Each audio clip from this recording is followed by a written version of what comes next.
Sebenarnya ajaran tauhid itu sudah dipelopori oleh Nabi Ibrahim. Nah, Kanjeng Nabi diutus untuk menyempurnakan akhlak manusia. Dan tujuan utamanya adalah supremasi hukum, keadilan sosial, kesetaraan di antara seluruh umat manusia di hadapan Allah. Sampai-sampai Kanjeng Nabi itu saking ingin mengangkat derajat manusia, dihilangkan perbudakan. Mulailah ada pembatasan laki-laki menikah dengan seorang perempuan, hanya dibatasi 4. Sebelumnya tanpa batas. Raja itu nikah berapa ratus itu istrinya. Boleh. Kanjeng Nabi datang itu untuk menyempurnakan akhlak manusia. Akhlak itu maksudnya yang ini. Al-yawma akmaltu lakum. Katanya Islam sudah sempurna. Padahal Islam ketika Kanjeng Nabi diutus itu baru dimulai menuju kesempurnaan. Tugas Kanjeng Nabi sudah selesai. Setelah Kanjeng Nabi itu tiada, berarti wahyu itu sudah tidak akan diturunkan lagi. Tetapi manusia diberikan modal. Apa itu? Al-Quran dan hadis. Itu modal kita.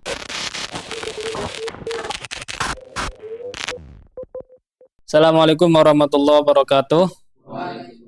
Bismillahirrahmanirrahim. La haula wala quwata illa billah. Asyhadu an la ilaha illallah wa asyhadu anna Muhammadar Rasulullah. Allahumma shalli ala sayyidina Muhammad wa ala ali sayyidina Muhammad kama shallaita ala sayyidina Ibrahim wa ala ali sayyidina Ibrahim fil alamin innaka Hamidum Majid.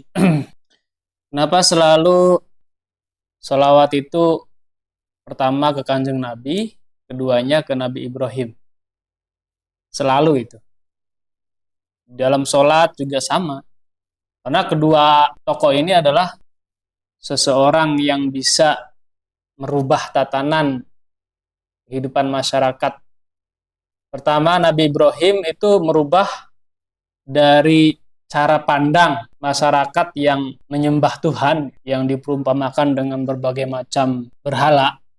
Itu awal mulanya adalah Nabi Ibrahim yang menghancurkan, mentiadakan berhala-berhala itu. Karena dari zaman dulu sampai datangnya Nabi Ibrahim itu rentan sekali orang menyembah Tuhan. Orang punya Tuhan itu pengen diwujudkan, pengen ditampilkan, pengen diperlihatkan. Jadi logikanya masih logika zaman jahiliyah. Memang waktu zaman itu juga kaumnya Nabi Ibrahim itu mengatakan, saya bukan menyembah berhala. Saya tidak menyembah berhalanya, tapi itu hanya sebagai gambaran dari ketuhanan itu. Kalau nggak kelihatan kan nggak marem, nggak mantep gitu. Ya, ibaratnya An punya pacarnya di media sosial nggak pernah ketemu, kan nggak enak. Yang enak itu yang bisa ketemu, ngobrol, lebih terasa. Itu yang dilakukan kaumnya Nabi Ibrahim. Nah, makanya Nabi Ibrahim itu diutus oleh Allah untuk mentiadakan berhala-berhala itu.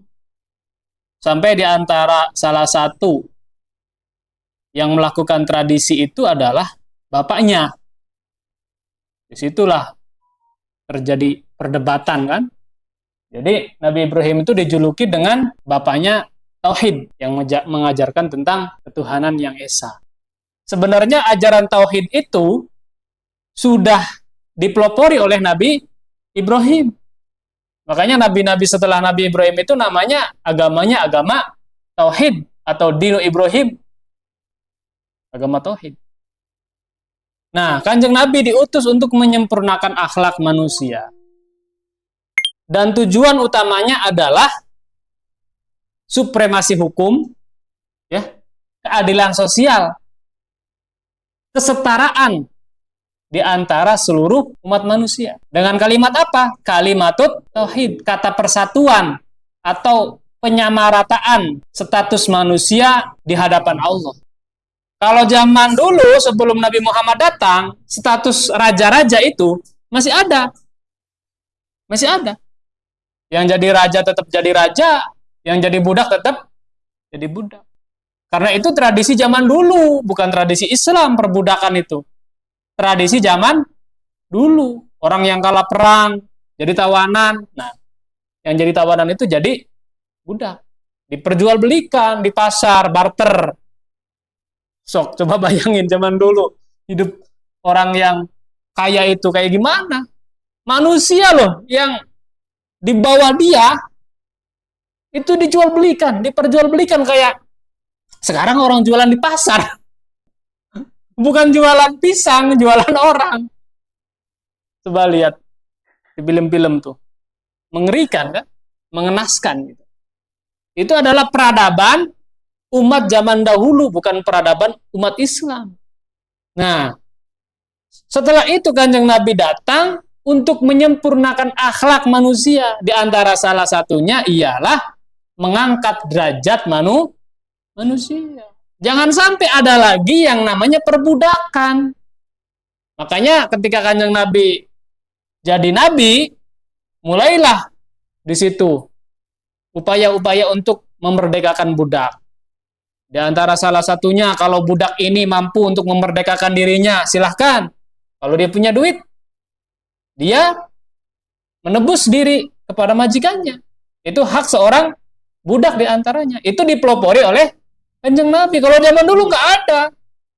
Budak ya budak, nggak bisa berubah status.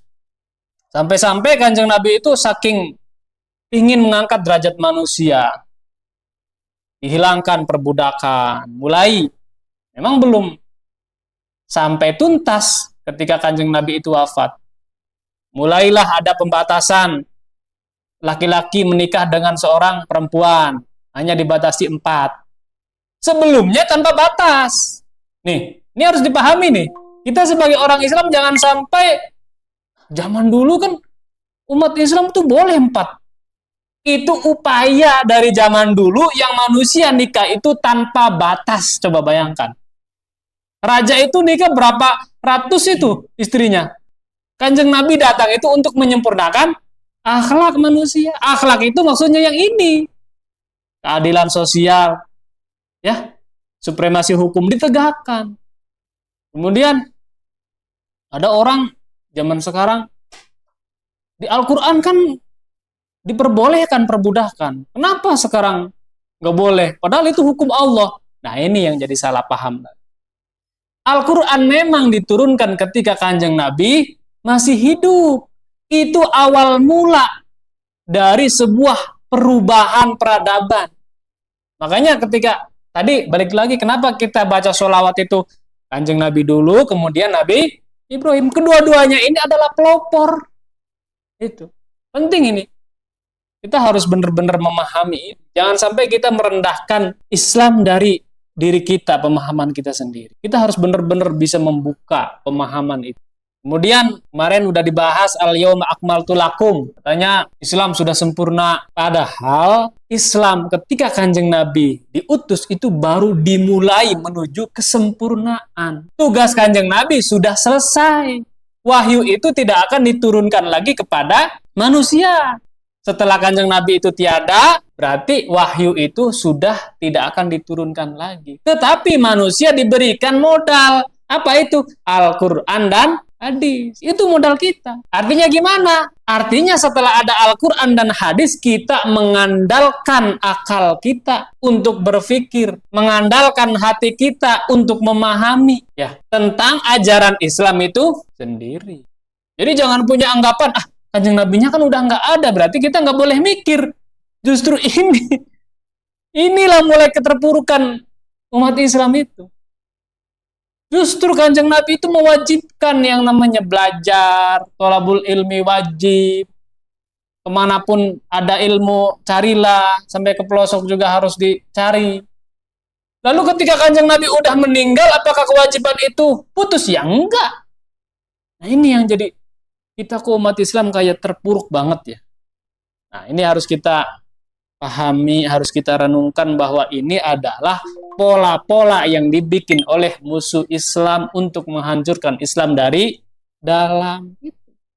Siapa yang bikin? Ya siapa lagi? Ya itulah.